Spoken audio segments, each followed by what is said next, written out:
Hello everyone, welcome back to my channel. For today's video, we're going to be focusing on nail art, and today's video is going to consist of a nail art trend that has been going around social media, and of course you guys have probably already seen it, but we're going to be doing a recreation of some cherry blossom nails that I saw.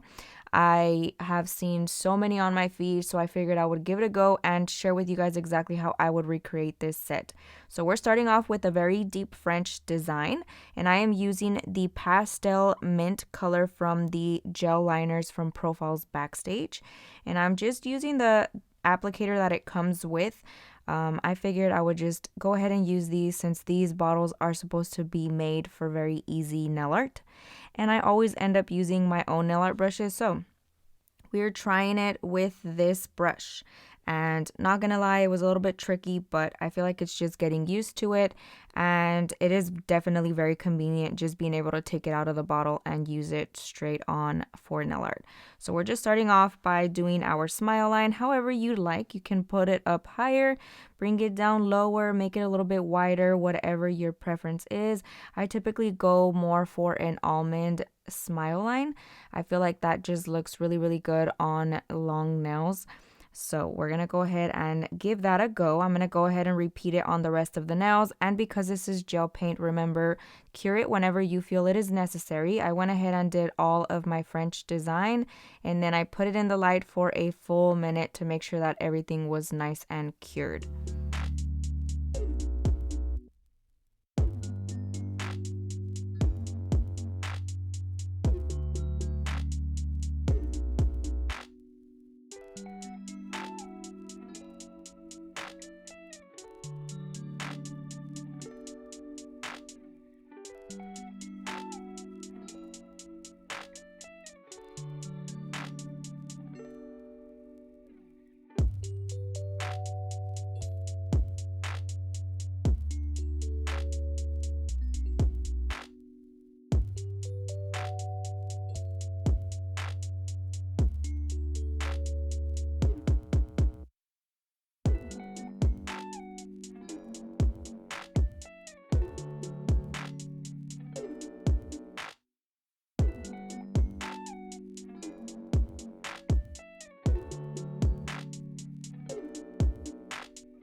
So I've absolutely been loving starting off with a basic color and then just doing nail art over top. I feel like it's so much easier to create different designs without having to backfill the nails that the client has on. So I started off with Nude Panther as my base color, and I'm able to just create whatever shape smile line with my gel paint that I like. I feel like acrylic French nails are so bomb, but it could be a little bit tricky, and I myself have yet to master that. So I try to make things the easier route for myself, and I am definitely a huge fan of just painting it on. You can always go in with another nail art brush, which you'll see me do throughout the video as right now. I'm taking my 3D nail art brush with a little bit of Young Nail Swipe, very minimal with the product. And then I'm going in and just wiping away. I'm making sure that I don't have a lot of product on that brush because it will definitely mess up your nail art. So make sure you have like little to barely nothing on your brush.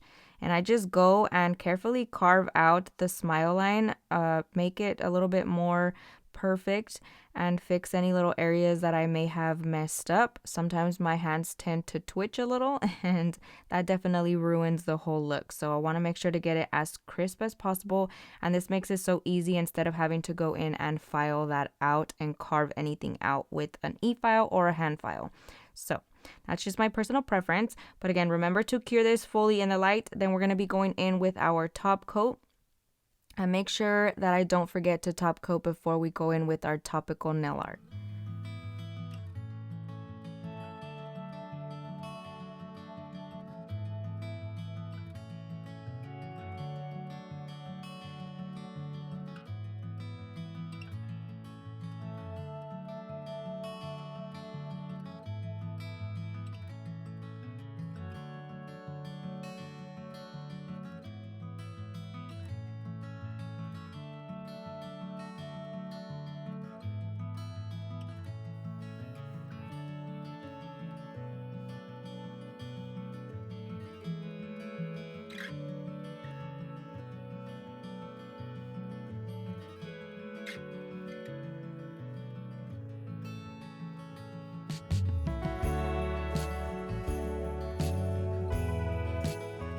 Now, once everything is fully cured, you want to make sure, I cannot stress this enough, you want to make sure that it is fully cured, because once you go in with your top coat, it can smear any little parts that are still wet. So I made sure that everything was nice and cured. I'm going in with my top coat. This is Matte It from Not Polish. It is my go-to matte gel top coat. It is the best in my opinion. I've never had issues with it getting shiny at all, which is an absolute must. You want it to stay nice and matte the entire times that the nails are on your client. So definitely my go-to. I'm putting it in the light for another minute, making sure that that's fully cured, and then we're going to be going in with our topical nail art.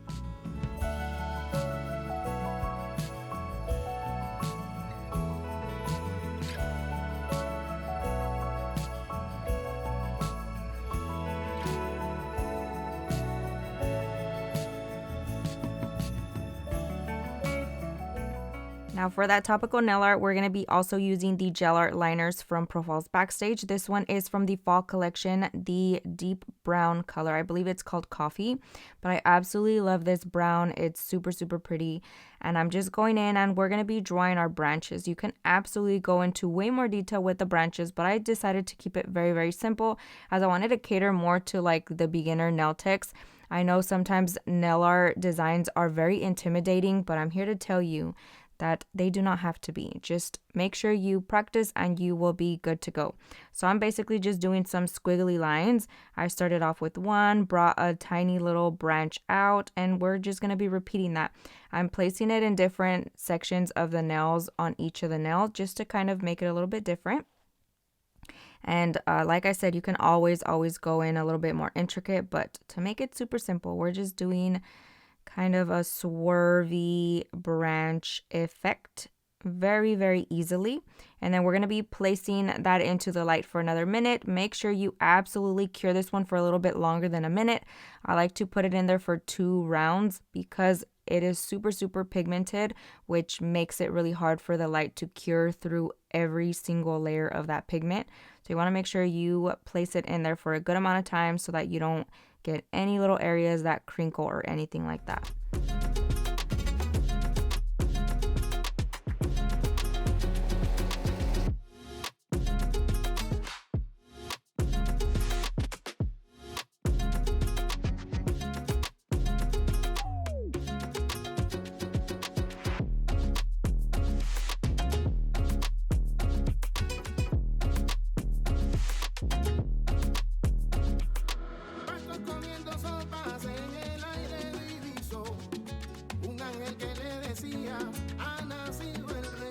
Now, once I took it out of the light, I did go ahead and take a lint-free wipe from Kiara Sky and a little bit of Young Nail Swipe, and I cleaned the entire surface so that there was 0 tacky layer on that gel paint.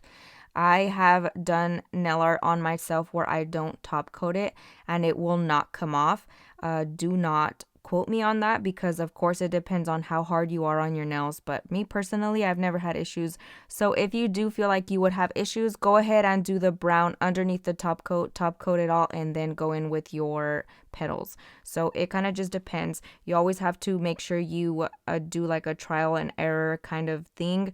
I always try stuff on myself to make sure that it will hold before I do it on any client. So I'm basically going in with white and pink. These are acrylics from Kiara Sky. And the reason why I went with Kiara Sky acrylics for this design is because they are very pigmented, and in some cases, they tend to be a little bit drier than powders that I'm used to working with. So their powders are definitely a little bit more on the chalky side. And whenever I do nail art, I prefer a more chalky product because not only is the pigment really going to show through, but it shows a lot of texture as well whenever you imprint the bristles from your brush. And I absolutely love doing that with my 3D flowers or any type of petal design.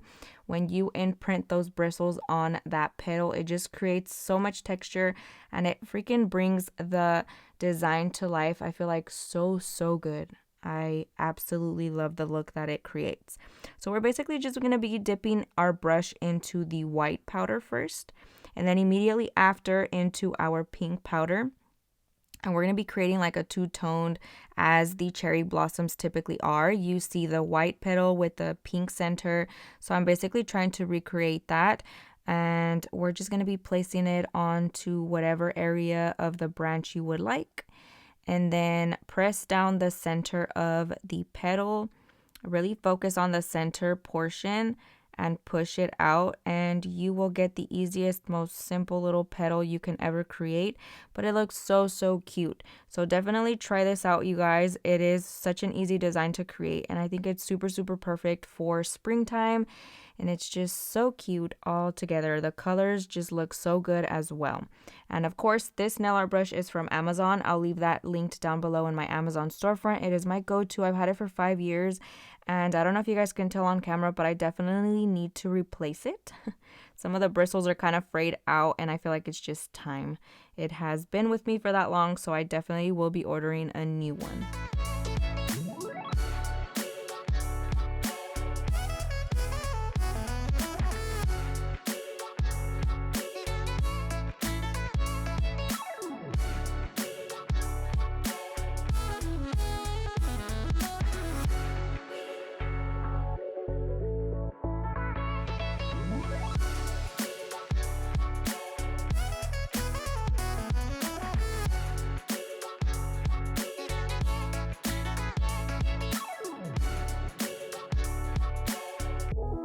So I went ahead and did the other two nails off camera. And then once I'm done with that first round of petals, I am going in and just kind of adding a little bit more, kind of wherever I feel like it could do a little bit more justice, adding another petal.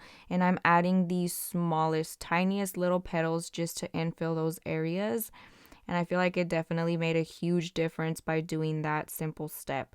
So I'm just going in, like I said, adding a little bit more here and there to bring it all together.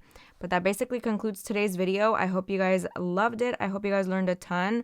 I did want to go ahead and quickly mention that we are back vlogging. I know I've gotten tons of requests to do another vlog and we have been postponing it.